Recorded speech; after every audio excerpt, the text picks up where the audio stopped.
In May of 1962, the United States Secretary of State stood before Allied officials in Canberra and admitted something that would define the next decade of American military experience in Southeast Asia.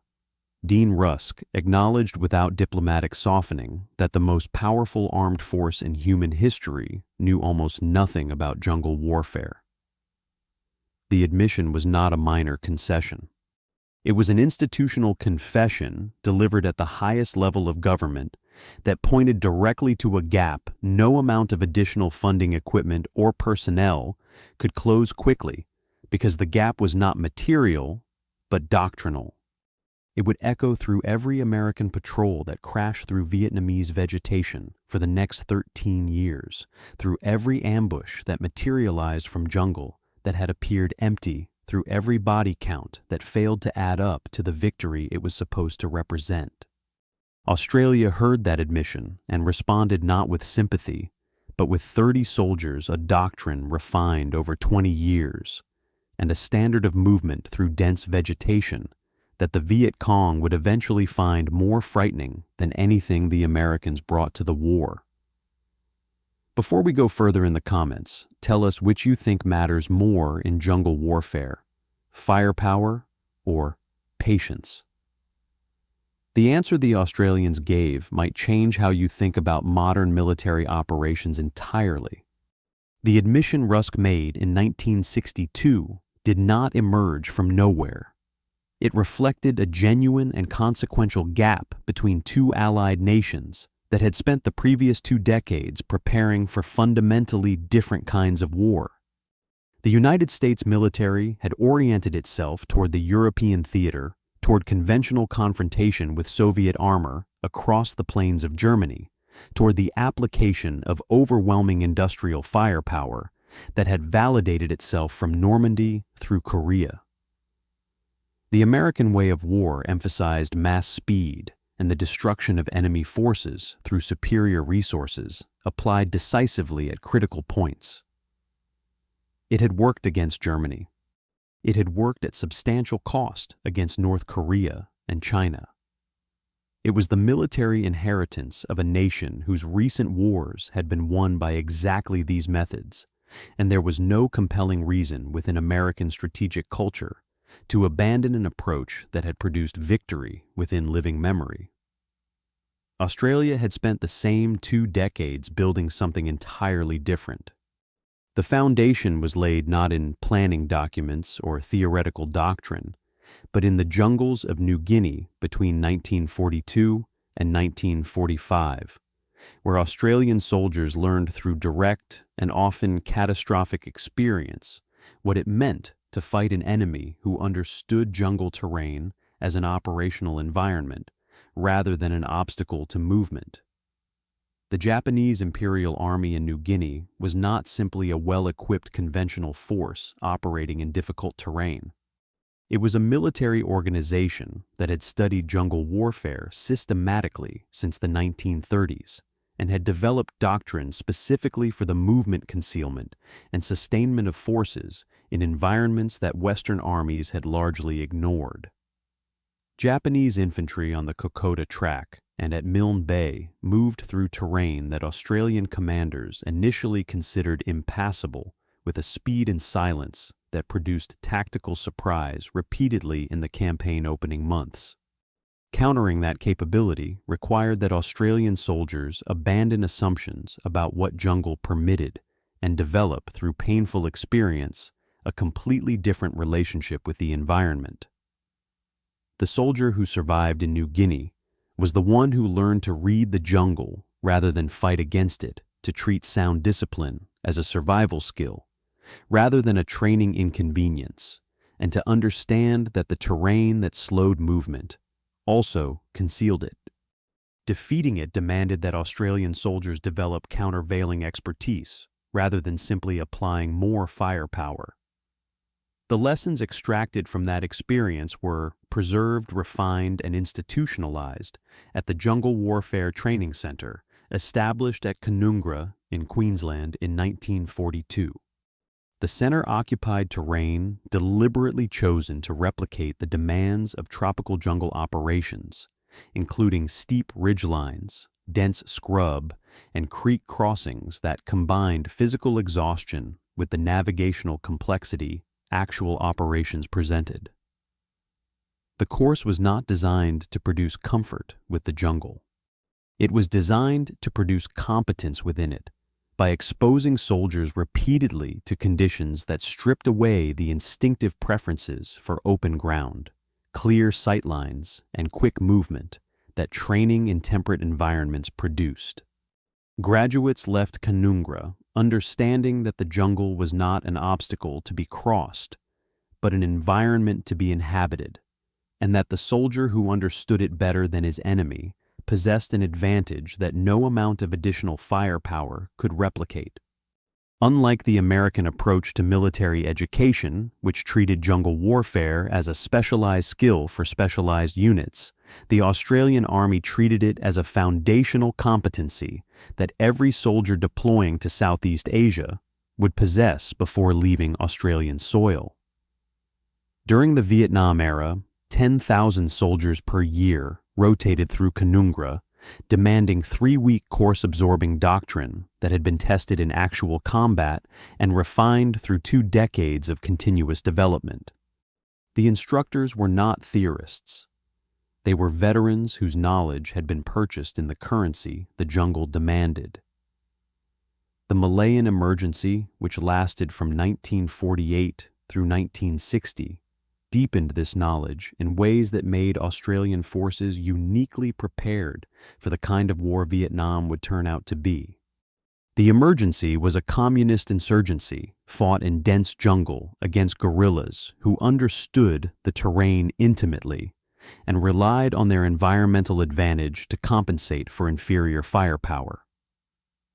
British Commonwealth forces, including Australian units that served with distinction throughout the campaign, defeated that insurgency not through overwhelming firepower, but through patient patrol population security and the systematic denial of guerrilla freedom of movement. The approach demanded soldiers who could enter jungle environments and move through them without being detected, who could read ground sign to understand enemy dispositions, and who could sustain operational presence for extended periods without the support infrastructure that conventional forces required. The critical insight developed through the emergency was one that military theorists had articulated before, but that the Malayan campaign confirmed through 12 years of practical application. Counterinsurgency success depended not on destroying guerrilla forces in pitched battle, but on separating those forces from the population that sustained them. The Briggs Plan implemented from 1950 onward relocated over 500,000 rural Chinese squatters into 500 new villages surrounded by wire and guarded by Home Guard forces, cutting the physical connection between the guerrilla jungle camps and the civilian population that had provided food intelligence and recruits. Combined with aggressive small unit patrol operations that denied the Malayan race's liberation army freedom of movement in the jungle itself, the strategy progressively reduced guerrilla capability to the point where the insurgency could no longer sustain itself at operational levels. Cutting the connection between the jungle and the village removed the guerrilla from the system of supply intelligence and political support, without which extended operations were impossible. Australia brought that experience directly to Vietnam. Colonel Ted Sarong, who had commanded the Canberra Center from 1955 and who led the first Australian Army training team Vietnam deployment of 30 advisors in mid-1962, embodied this accumulated knowledge in a single officer whose expertise the Americans explicitly sought and whose unit mandate was jungle warfare instruction from the first day of deployment. What that doctrine produced in practice became visible the moment journalists accompanied Australian forces into Vietnamese jungle. In 1966, correspondent Gerald Stone embedded with Australian units in Puoc Tuy province and observed something that distinguished them immediately from every other Allied force operating in the country. Australian patrols shunned jungle tracks and clearings, entirely picking their way carefully and quietly through bamboo thickets and tangled foliage, in a manner he described as a challenging experience to witness. Patrols had taken as much as 9 hours to sweep a single mile of terrain. They moved forward a few steps at a time, stopped, listened, then proceeded again. The pace was not timidity. It was doctrine applied precisely as intended. 9 hours per mile represented a calculated decision about what jungle movement should accomplish. Not the rapid transit from point to point that American infantry doctrine valued, but the acoustic erasure of an armed force moving through an environment where sound traveled unpredictably, and where the difference between detection and invisibility was measured in decibels rather than distance.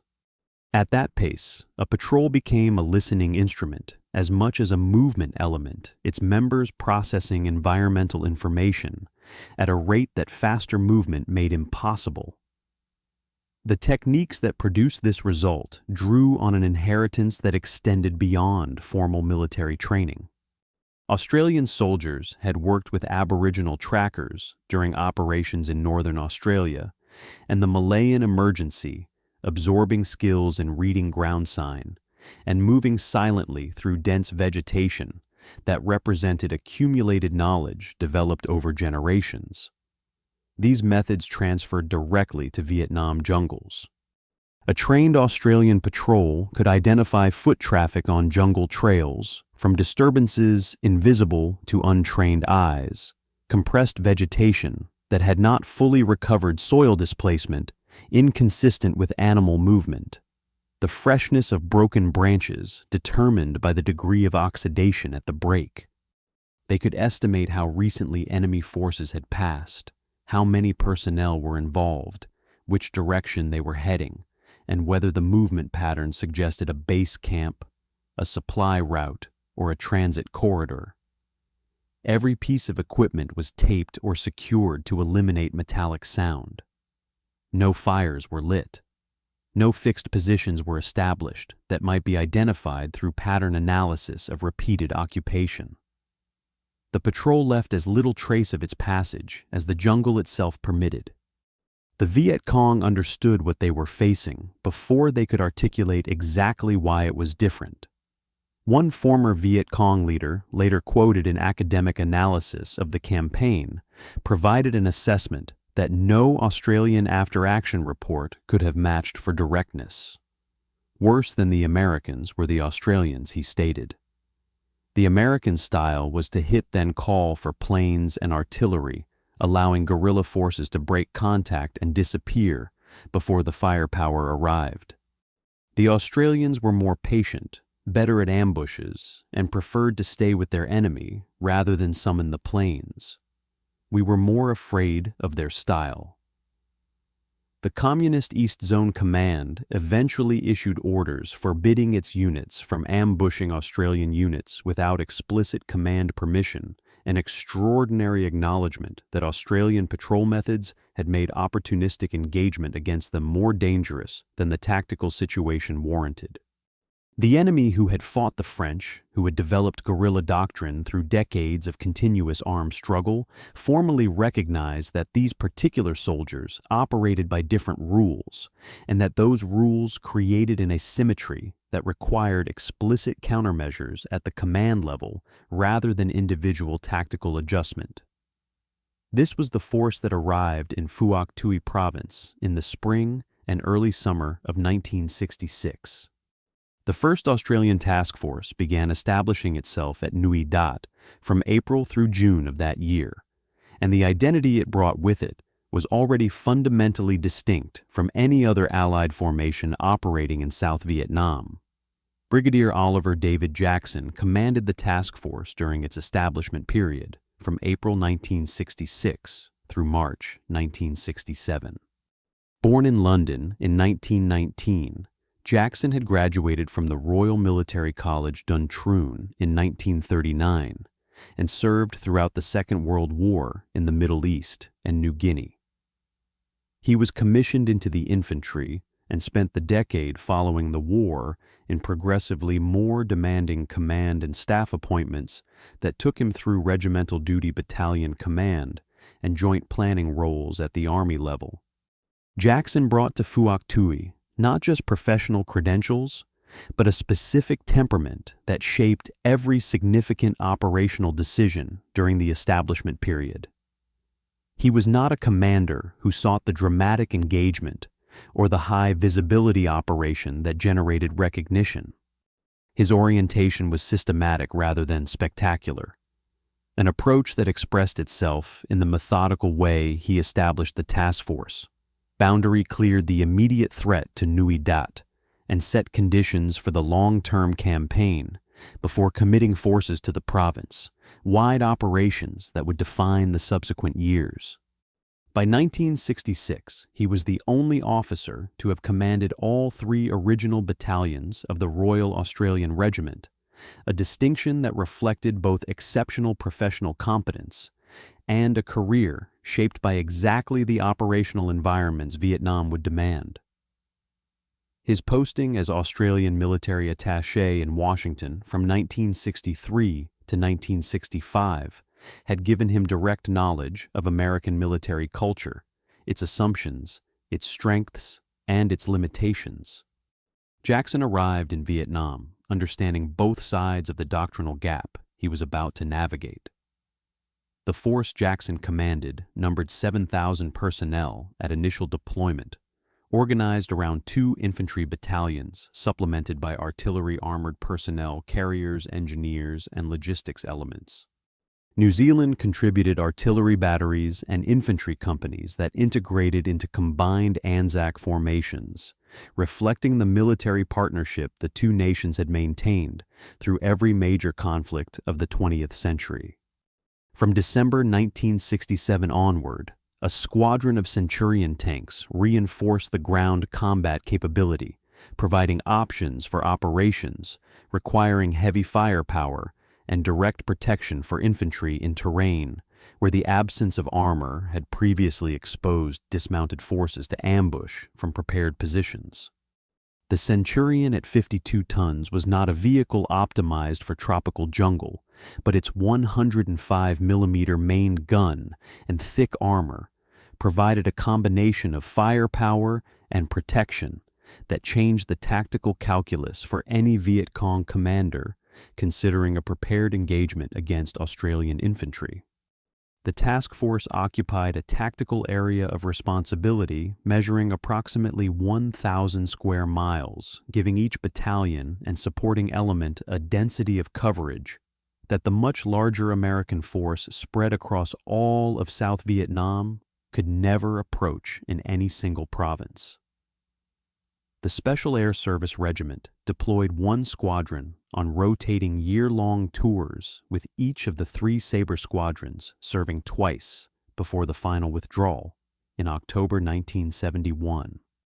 The regiment drew its personnel through a selection process that measured candidates against the specific demands of extended small unit operations in denied areas. The SASR selection course conducted at Swanbourne in Western Australia subjected candidates to days of navigation exercises under physical load with minimal sleep, evaluating not just physical endurance, but the psychological stability and decision-making quality that deteriorated under exhaustion in most candidates, but remained functional in the minority who would eventually serve in operational squadrons. Candidates who passed selection then completed parachute training, combat survival, and the full range of specialist skills that patrol operations required before joining a squadron for an extended period of collective training with the team they would deploy alongside. The total preparation from initial selection to operational deployment measured in years, not months, and the competence it produced was correspondingly deep rather than broadly distributed. 3 Squadron arrived at Vung Tau on June 16, 1966, and moved to Nui Dat the following day to begin operations. The squadron included approximately 120 personnel, organized into troops of around 30 soldiers each, with those troops deploying in patrols of 4 to 6 men. Most commonly 5-man teams that balanced operational effectiveness with the stealth that small unit jungle operations demanded. The weapons load each patrol carried was substantial. M16, rifles at least one, M60 machine gun, claymore mines, grenades, and sufficient ammunition for operations lasting days or weeks without resupply. Communications equipment included PRC-64 and PRC-77 radios, enabling encrypted contact with task force headquarters. Insertions occurred by helicopter at treetop height, minimizing exposure to enemy observation during the most vulnerable phase of deployment. The helicopter would approach the landing zone at speed, reducing altitude in the final seconds, so that the patrol could exit and the aircraft could depart before the sound of its approach allowed ground observation to identify the insertion point precisely. The patrol would then move immediately from the landing zone into dense vegetation and hold still for a listening watch of up to 30 minutes before beginning movement, confirming no enemy force had observed the insertion. The enemy these forces faced had operated in Phuoc Tuy province for years before any Australian arrived. The Viet Cong 5th Division maintained its headquarters in the Mae Tao Mountains under Senior Colonel Nguyen. The Truyen, a veteran communist commander who had fought the French in the First Indochina War and who understood the province terrain with an intimacy that no arriving force could match. The division fielded 2 main force regiments with substantial combat capability. The 274th Regiment, considered the stronger and better trained unit, operated from the Hat Dich area in northwestern Phuoc Tuy, with 3 battalions numbering around 2,000 men. The 275th Regiment maintained mobile operations across the province, with nearly 1,400 personnel. The D445 Battalion, a local force unit of 250 to 350 fighters, possessed the deepest provincial knowledge of all, maintaining close connections with village populations that had supported the communist cause since the 1950s. These were not disorganized irregulars.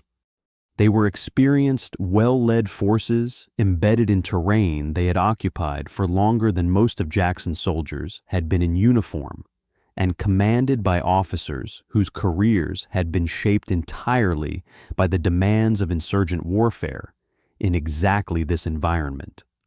Nguyen. The Truyen had survived the full arc of communist military development in southern Vietnam, from the resistance against French colonialism through the regroupment years of the late 1950s to the escalating campaign against the South Vietnamese government and its American sponsors. He understood Phuoc Tuy not just as a geographical area, but as a political and military system whose components he had spent years mapping. The base camps in the Mae Tao Mountains, the supply routes through the jungle, the sympathetic villages in the populated coastal strip, and the local guerrilla networks connecting jungle to village formed a system that had operated continuously for nearly 2 decades by the time the first Australian task force arrived to contest it.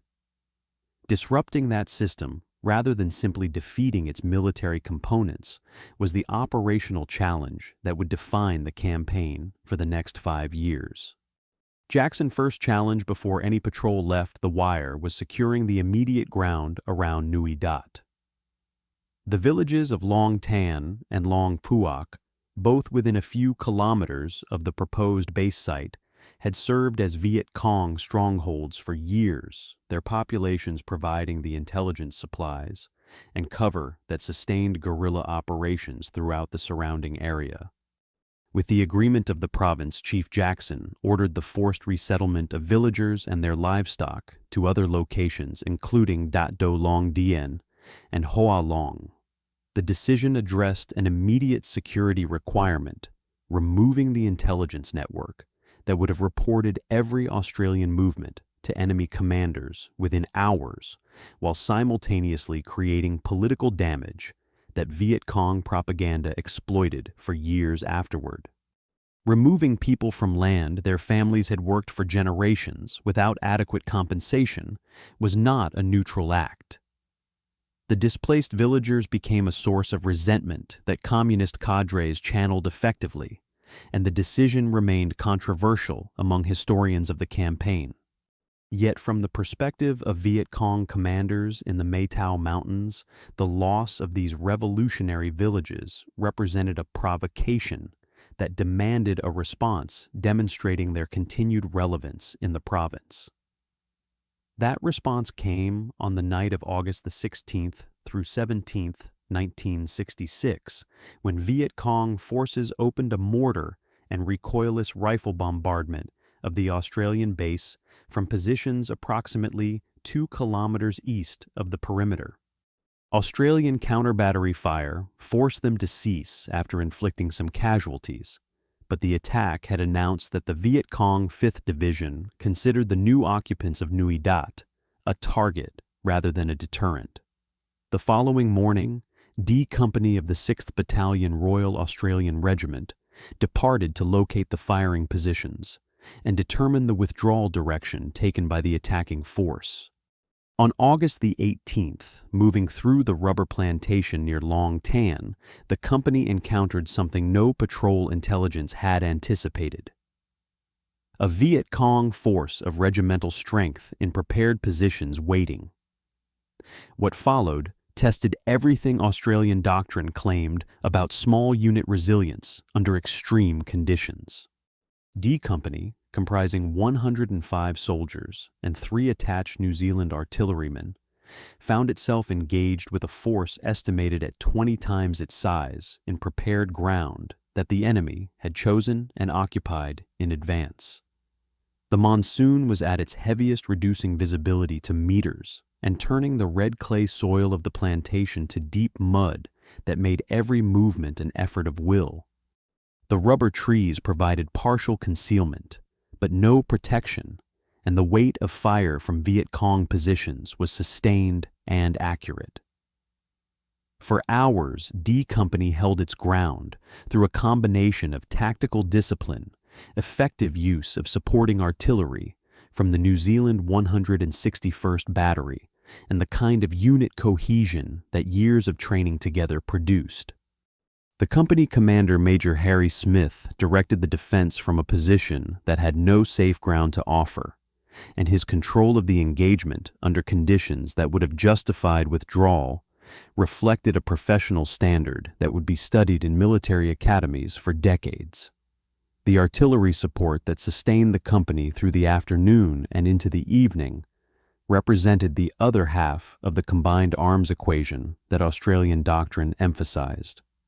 The New Zealand gunners fired over 2,500 rounds during the battle, adjusting onto enemy concentrations with the precision that required constant communication between the forward observer with D Company and the battery at Nui Dat, a circuit that functioned throughout despite the rain and the pressure on every element of the system.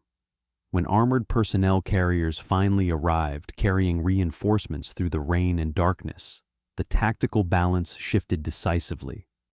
When the fighting ended, at least 245 Viet Cong bodies lay on the battlefield, according to the official count, though the actual casualty figure was certainly higher as the enemy withdrew many of their dead and wounded during the night.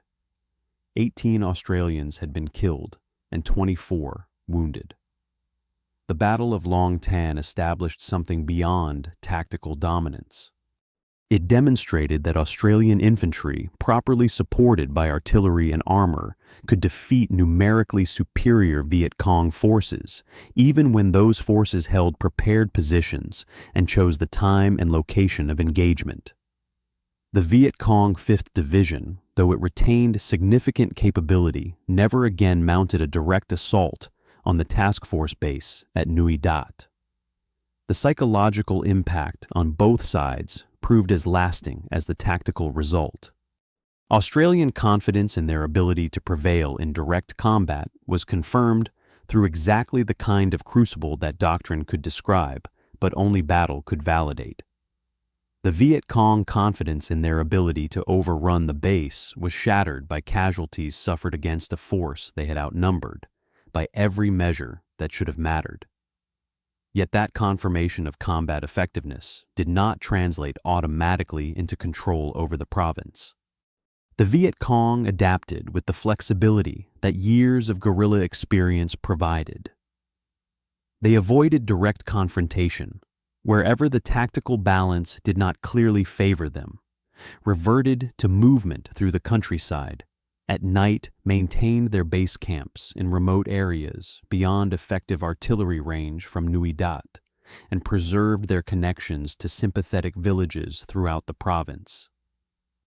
The challenge facing Australian commanders shifted in the weeks following Long Tan, from whether they could defeat the Viet Cong in direct combat to the far more complex question of how to deny enemy operational freedom across 1,000 square miles of varied terrain, where government control remained tenuous beyond the immediate vicinity of major bases.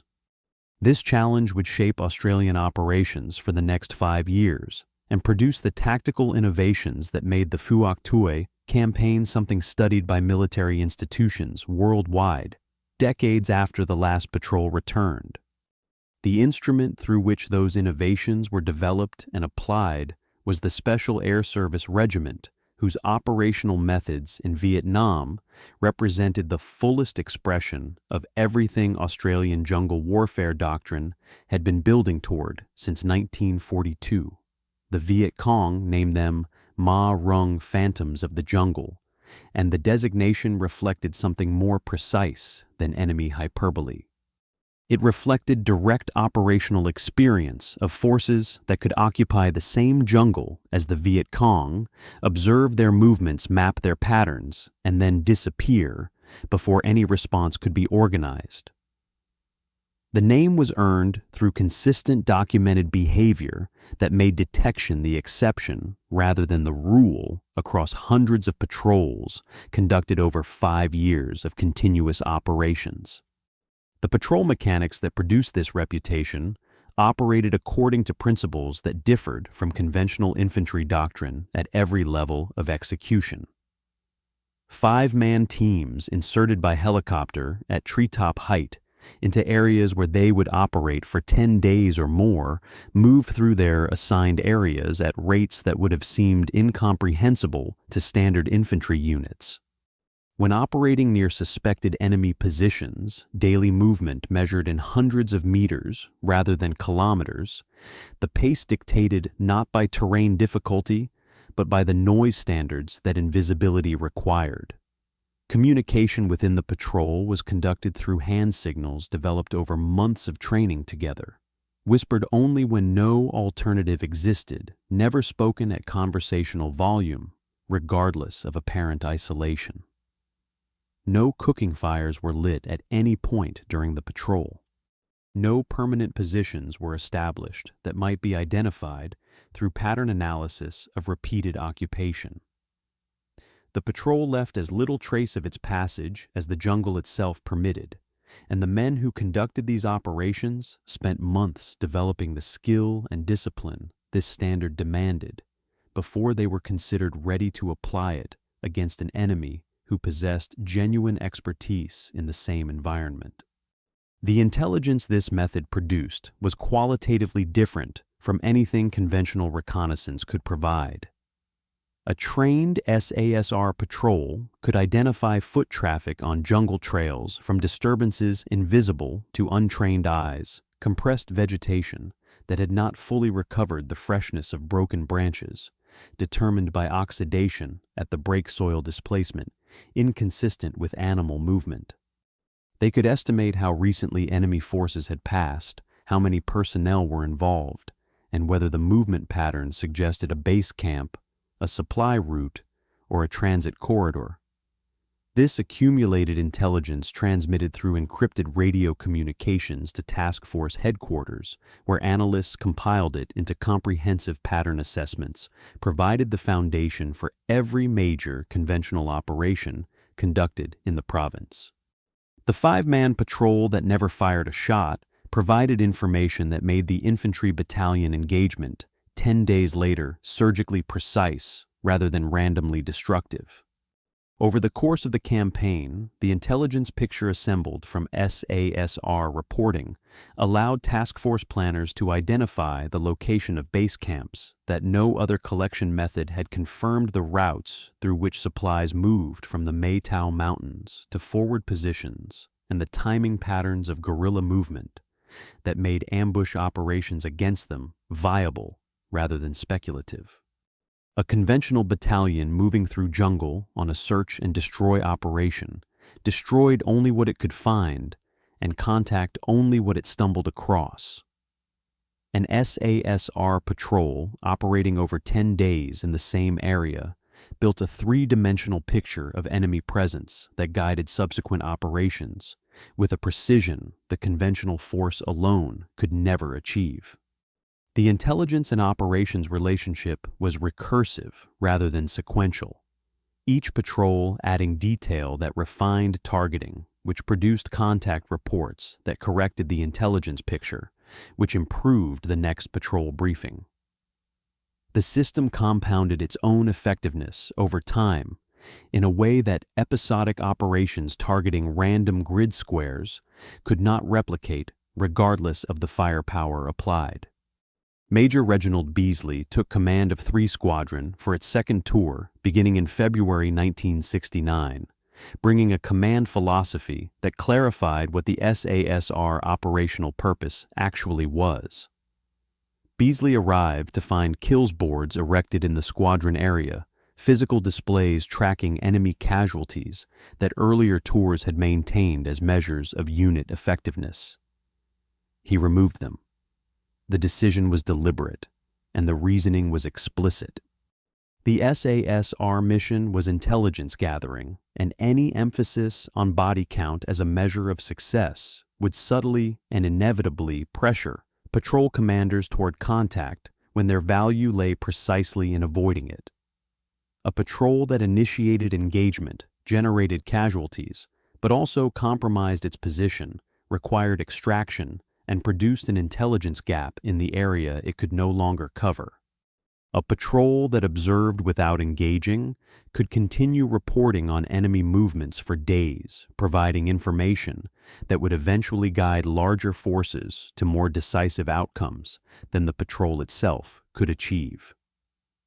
Beasley's removal of the kills boards stated in the most practical language available that patience was the regiment's most important operational asset, and that any measurement system rewarding its abandonment was counterproductive.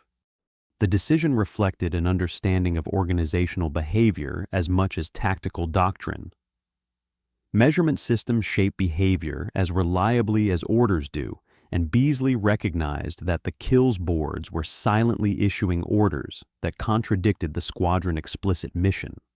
Under Beasley command, 3 Squadron focused extensively on reconnaissance of the Maytao Mountains in northeastern Phuoc. Tui Province, an area that presented the task force with some of its most persistent operational challenges. These mountains beyond the effective range of artillery and mortars positioned at Nui Dat provided the Viet Cong with secure base areas from which they could mount operations across the province without fear of immediate fire support retaliation. Conventional forces could not effectively isolate the vast jungle-covered terrain with available numbers. The SASR task was to penetrate it, map the routes through it, identify staging areas and supply caches, and report patterns of movement that would allow conventional operations to achieve effects where continuous presence was impossible. The intelligence gathered during 1969 provided the foundation for the sustained offensive that transformed the tactical situation in Phuoc Tui Province during the following year. Lieutenant Chris Roberts served with 3 Squadron during this period, and his direct experience of both Australian and American operational methods produced an assessment that no doctrinal comparison could match for precision. In October 1969, Roberts led a patrol operating near the Courtenay rubber plantation when his team made contact with Viet Cong near a bunker system being used as a forward base. Rain an hour before the contact had saturated his primary radio, preventing normal communication with Task Force headquarters and forcing him to reach aircraft on the VHF frequency monitored for emergency communications. The contact was severe enough that Major Beasley subsequently sent Roberts as liaison officer to the 18th ARVN Division and then to the 199th American Light Infantry Brigade, an independent formation operating in the same region. What Roberts observed during that posting was not a revelation. It was a confirmation of something any trained Australian patrol commander would have recognized immediately. The Americans, he noted in later testimony preserved in the Anzac Portal oral history program, were very brave men. They were not, however, trained the way Australians were trained. They tended in his direct formulation to move through the jungle or stomp through the jungle. The word stomp was not casual. It was the most precise description available of a movement pattern that announced armed presence to every organism with functioning hearing, within a radius that made tactical surprise effectively impossible against any attentive enemy. The difference Roberts observed was structural rather than personal, and his assessment was careful to separate courage from capability. American soldiers who fought in Vietnam demonstrated extraordinary bravery in conditions that would have broken less determined men. The movement problem arose from a system that cycled individual personnel through Vietnam on 12-month tours while keeping units nominally in place, an arrangement that continuously destroyed the collective competence extended patrol operations required and replaced experienced soldiers with newcomers who had to develop operational judgment from scratch in an environment where mistakes produced casualties rather than corrected behavior. Australian forces deployed as formed units that had trained together for a year before deployment and operated together throughout their tour. The patrol craft that kept a 5-man team invisible in enemy-controlled jungle for 10 consecutive days was not an individual achievement. It was a collective competence built through months of shared training and sustained through a professional culture that the rotation system structurally prevented American forces from developing at equivalent depth. A newly arrived American soldier in country for his second week was placed in a patrol with men he had never trained with, operating in terrain he had never seen using procedures absorbed over weeks rather than years. That soldier might be physically courageous and individually skilled. He was not yet part of the finely calibrated collective instrument that effective jungle patrol demanded. The operational contrast Roberts witnessed reflected a doctrinal divergence that both sides had acknowledged with varying degrees of discomfort since the first Australian forces arrived in country. General William Westmoreland, who commanded Military Assistance Command Vietnam from 1964 to 1968, pursued a strategy of attrition based on the assumption that American firepower could inflict casualties on communist forces at rates exceeding their ability to replace them, eventually forcing Hanoi to accept a negotiated settlement. The strategy expressed itself through large-scale search and destroy operations that moved through suspected enemy areas with multi-battalion formations, preceded by artillery preparation, and supported by tactical airstrikes, with Boeing B-52 Stratofortress bombers delivering 30 tons of bombs per aircraft against base camps and assembly areas. The primary measure of effectiveness was the body count tallies of enemy dead compiled after each operation and reported upward through the chain of command as evidence of progress toward the threshold that attrition theory predicted would prove decisive. The system generated incentives that military analysts identified and documented throughout the war. Commanders whose body counts were low faced questions about the aggressiveness of their operations. Commanders whose counts were high received recognition and advancement. The measurement shaped behavior as reliably as any order Westmoreland issued, and the behavior it shaped was not always consistent with the operational effects the strategy required. Civilians were counted as combatants in ambiguous circumstances. Weapons found near bodies were used to classify kills as confirmed when the evidence supporting that classification was minimal. Unit commanders inflated counts incrementally, each believing their adjustments to be minor, while the aggregate effect on reported statistics became significant enough that intelligence analysts at MACV privately acknowledged their unreliability, even as those same statistics were used to justify continuing the strategy that produced them. The body count system was not simply a measurement failure. It was a feedback loop that rewarded the reporting of progress, regardless of whether progress had occurred, and that penalized the patience and indirectness that effective counterinsurgency required. Westmoreland reportedly complained to Major General Tim Vincent that the 1st Australian Task Force was not being aggressive enough. The Australian emphasis on cordon and search operations that apprehended suspected Viet Cong supporters rather than destroying the villages, housing them on establishing ambush positions, and sustaining them over weeks rather than sweeping through areas and redeploying appeared to American commanders as insufficiently violent by the standards their doctrine defined as effective. American operations sought rapid and decisive engagement, what Westmoreland headquarters described as brazen scrub bashing. When Operation Masher swept through Binh Dinh province in early 1966, it generated 125,000 refugees and accounted for 750 Viet Cong killed according to official tallies. Within 4 months, Viet Cong units had returned to the province and resumed operations at levels comparable to before the operation began. The pattern repeated across South Vietnam throughout the war. By 1967, despite overwhelming American force deployment across the country, Viet Cong and North Vietnamese forces initiated 90% of large firefights, retaining the strategic initiative that allowed them to choose their engagements and decline those that did not favor them.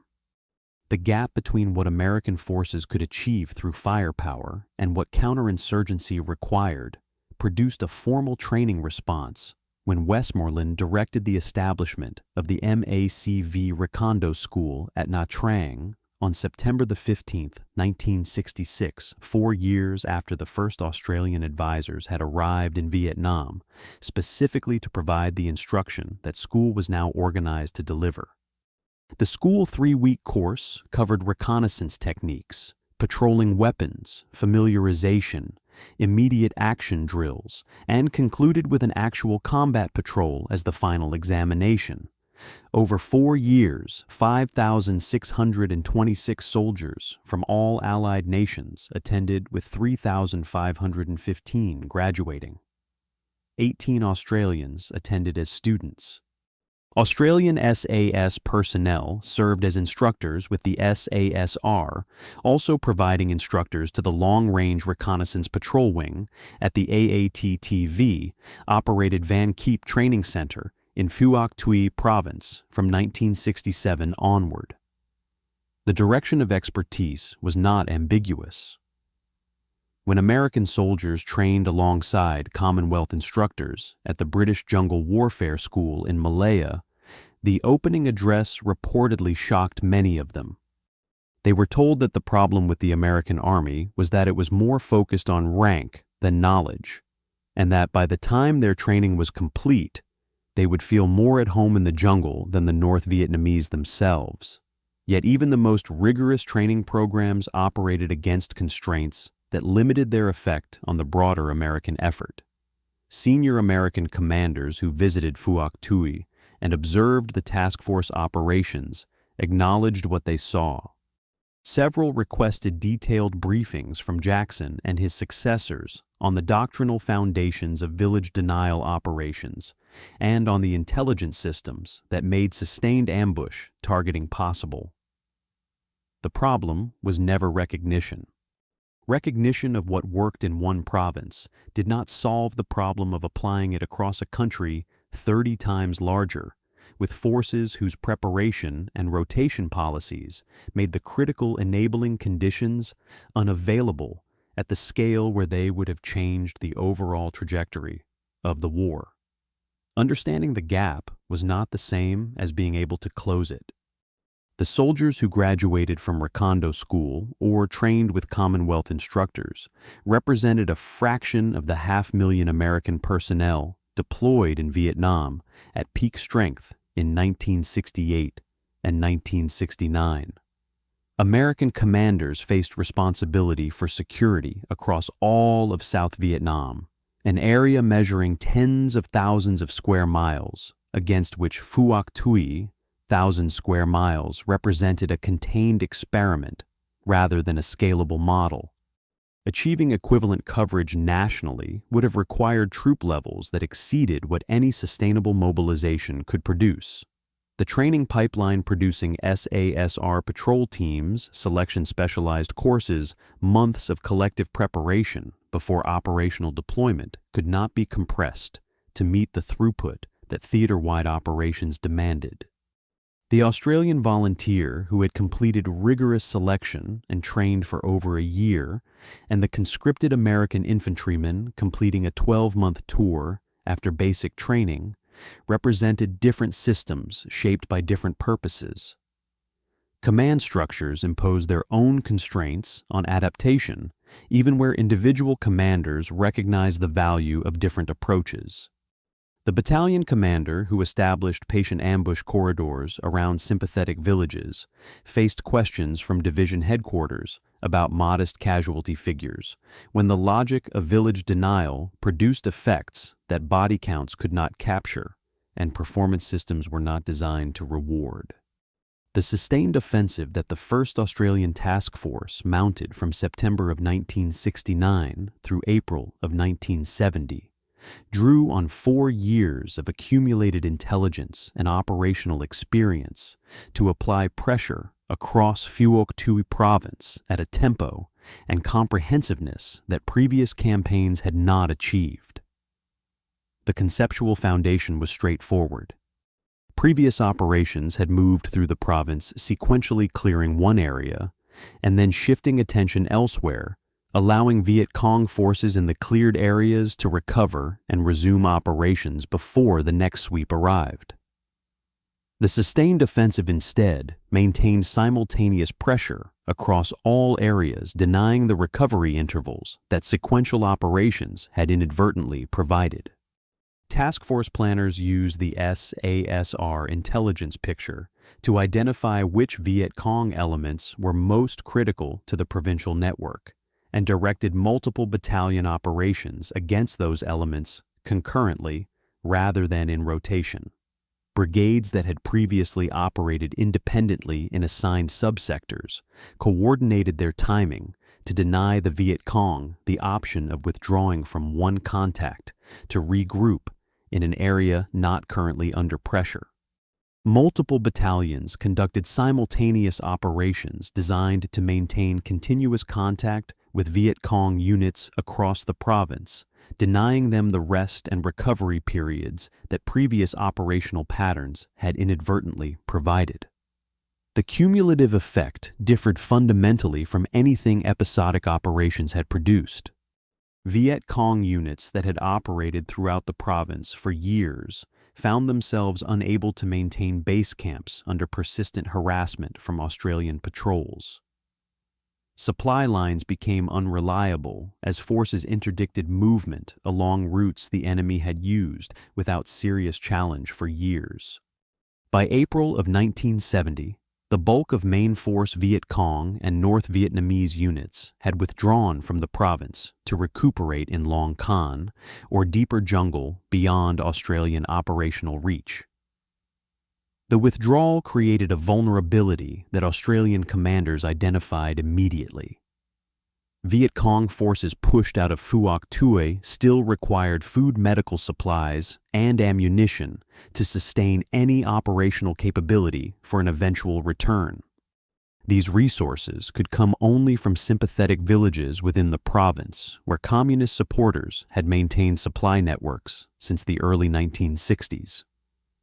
Local guerrillas moved between jungle positions and villages at night, collecting provisions that main force units could not obtain in remote areas beyond government control, gathering intelligence from contacts within the village population, and resting briefly before returning to concealed positions before dawn.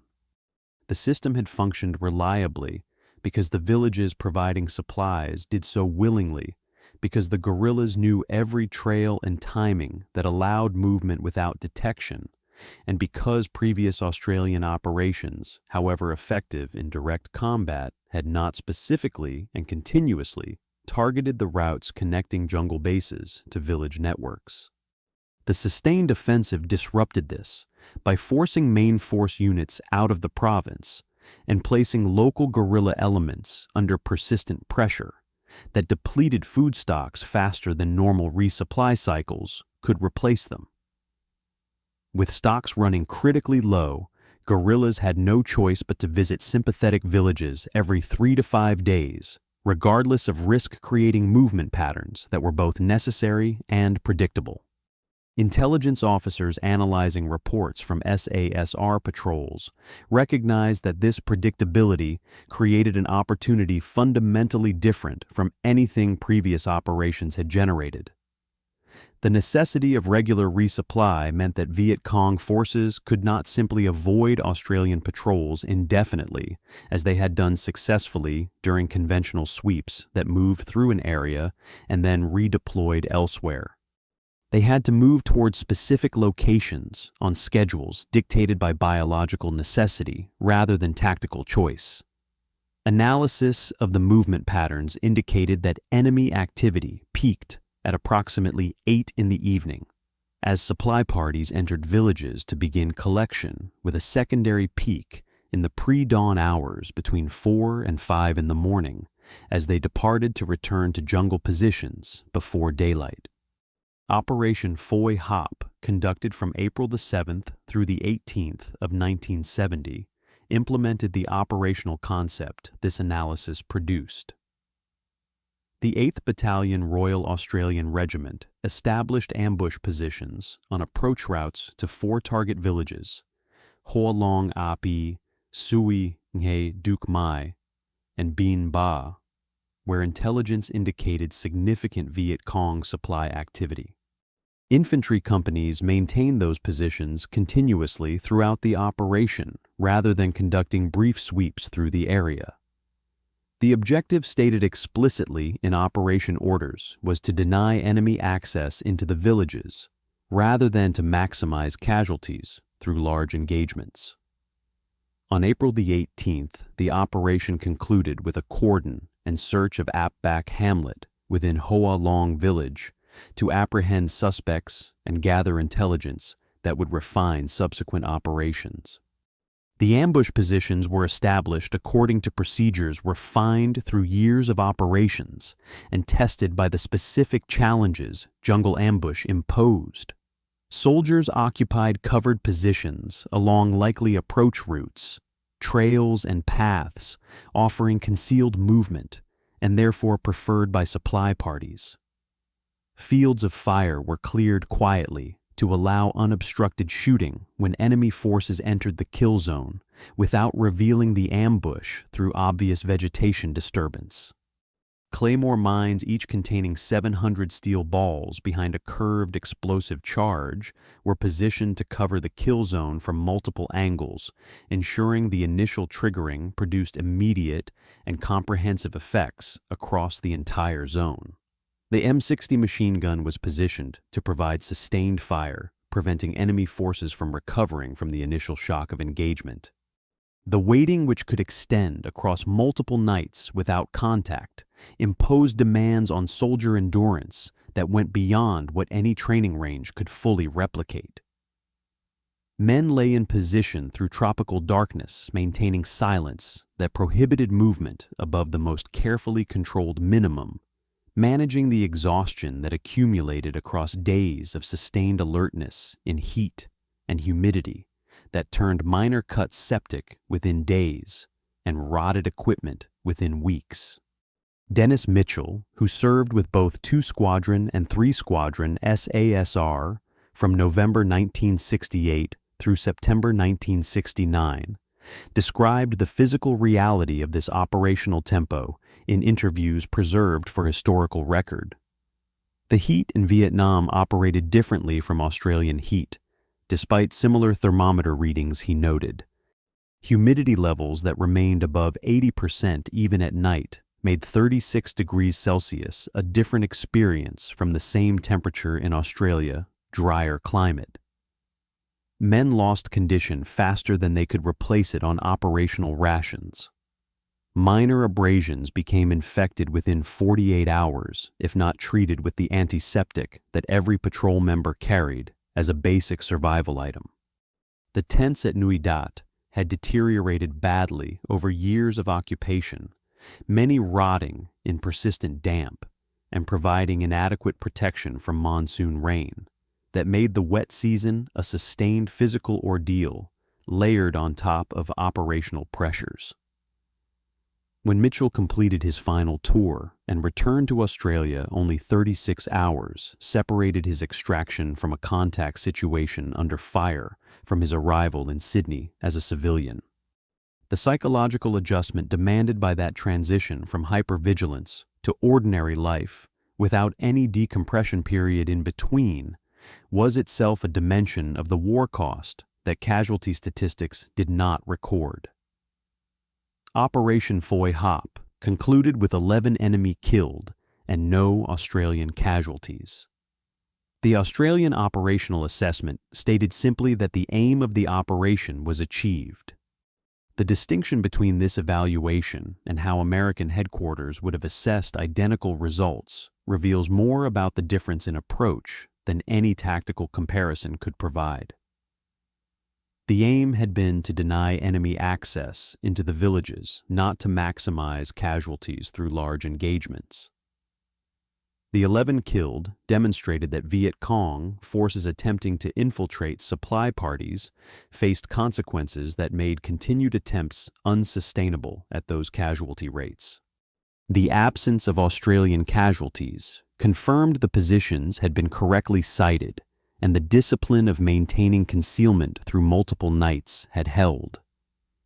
Most significantly, the operation demonstrated a model that could be sustained indefinitely with available forces extended across multiple village networks simultaneously and rotated through infantry companies without exhausting any single element beyond its operational capacity. The sustainability proved as significant as the immediate results. Companies rotated through ambush positions around key villages, ensuring no window of safe movement opened for the Viet Cong during the hours when supply parties would normally move. Operations Kung Chung 2 and 3, conducted by the 8th Battalion through the middle months of 1970, maintained this pattern with particular focus on Hoa Long Village, where intelligence continued to indicate supply activity despite the casualties previous months had inflicted. The coverage had become comprehensive enough that Viet Cong forces facing it confronted a genuine operational impossibility. They could attempt to maintain supply operations by continuing to infiltrate parties through covered routes, accepting attrition rates that would gradually reduce local guerrilla capability to ineffectiveness.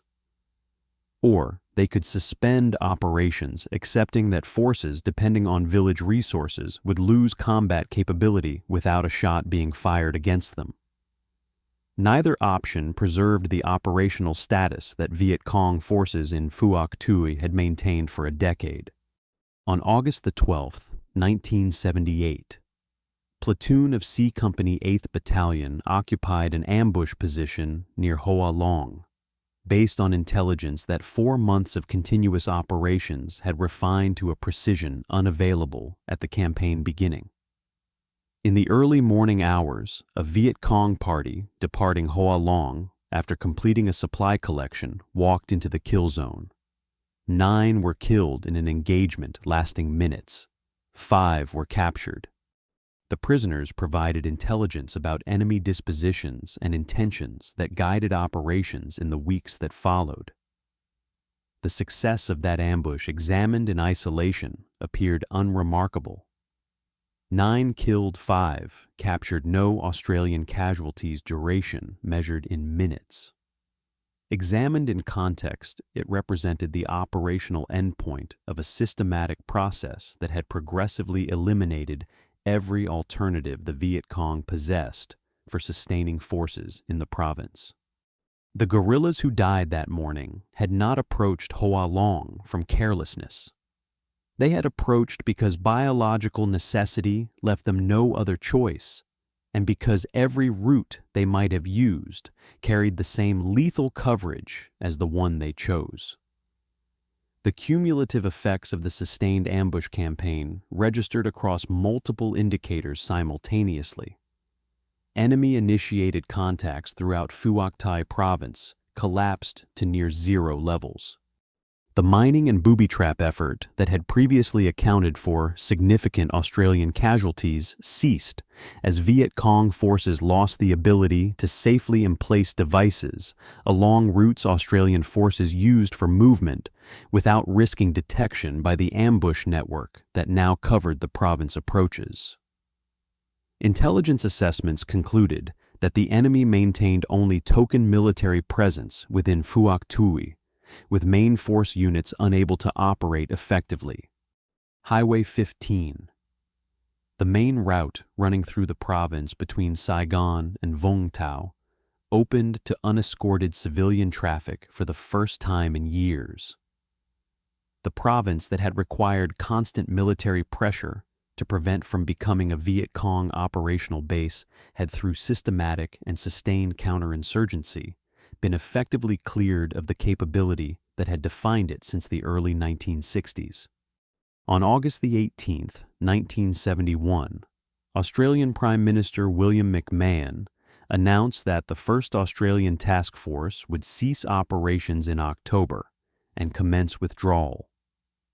The decision reflected domestic political realities that had been building since the Tet Offensive of 1968, demonstrated that decisive victory remained elusive despite years of combat and consistently optimistic official assessments.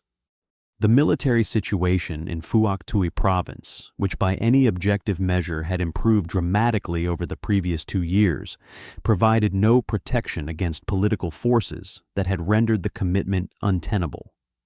The last SASR patrol in Vietnam lasted 5 days from October the 1st through the 5th of 1971 and made no contact with enemy forces.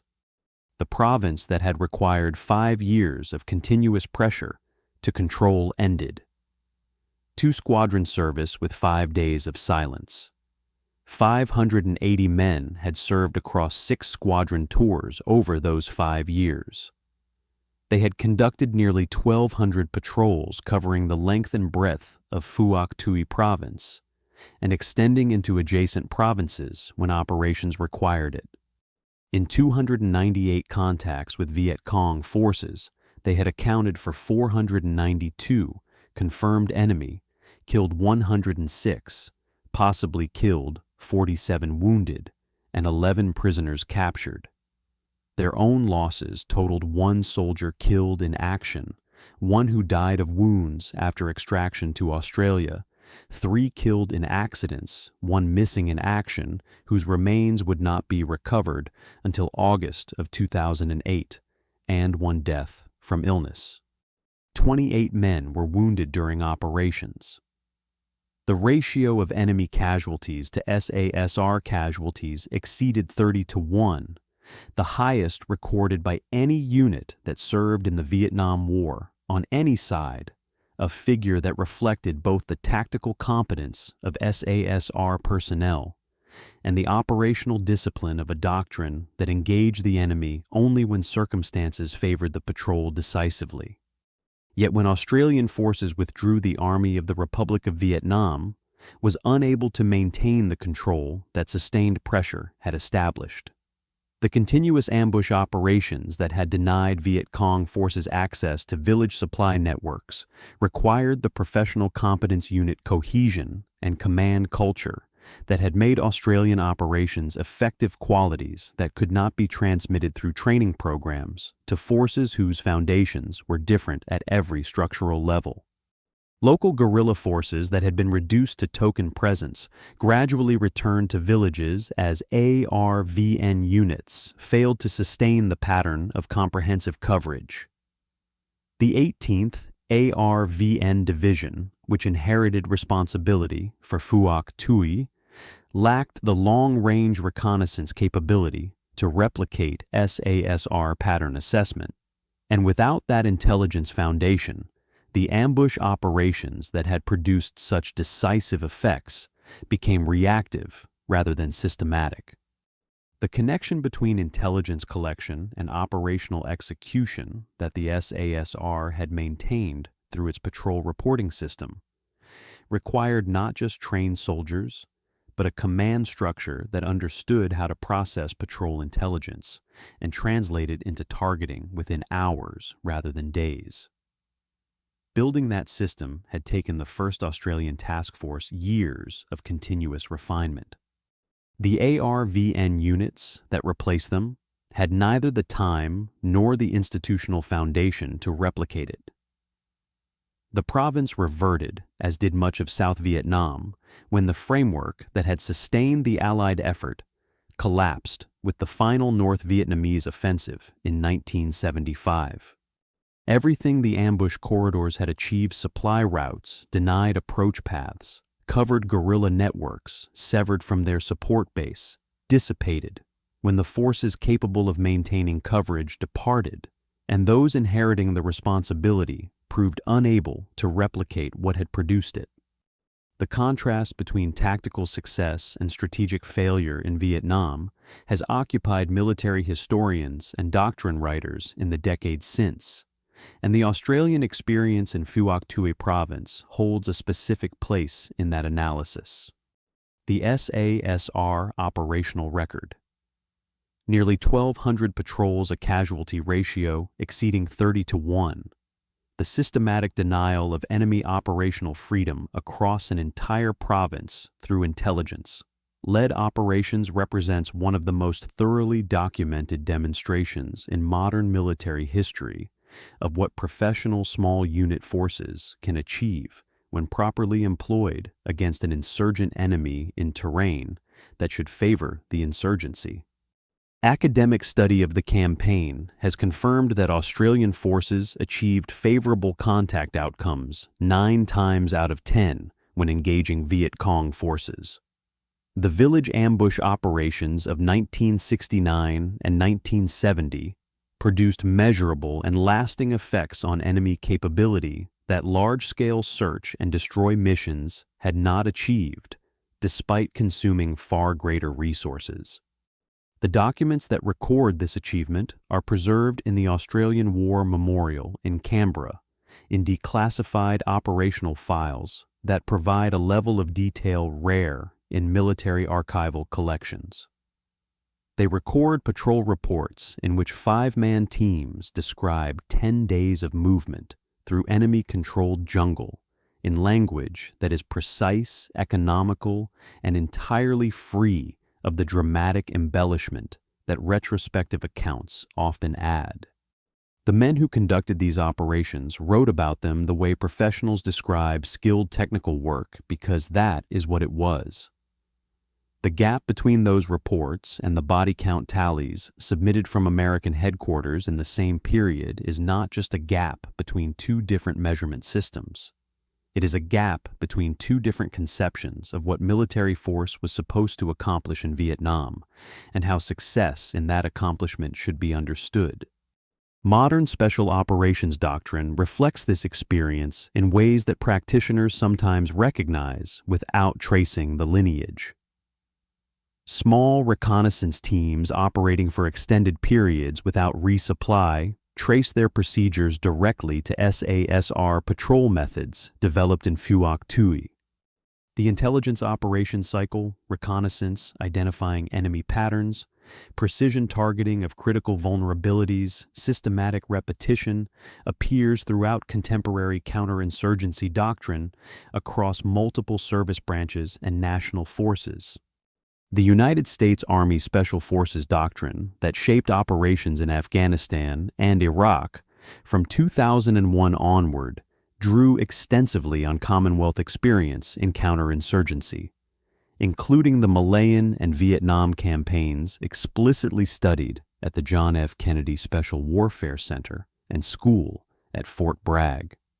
The Village Stability Operations framework developed in Afghanistan that positioned small teams in contested communities to gather intelligence, build relationships, and interdict insurgent networks reflected the same population-centric logic that Beasley had applied in Phuoc Tuy 4 decades earlier when he removed the kills boards and refocused his squadron on intelligence gathering rather than engagement.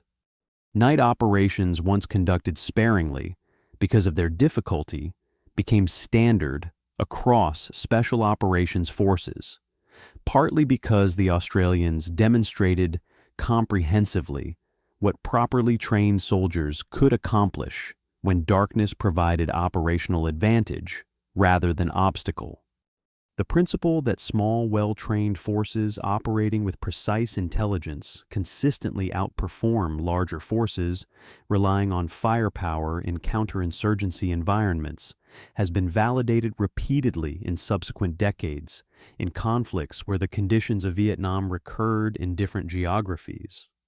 The institutional lineage running from Canberra through the Malayan Emergency through Phuoc Tuy to modern special operations training centers is not direct, but it is traceable, and the core insight it carries has not changed since Gerald Stone watched an Australian patrol take 9 hours to cover a single mile of Vietnamese jungle in 1966.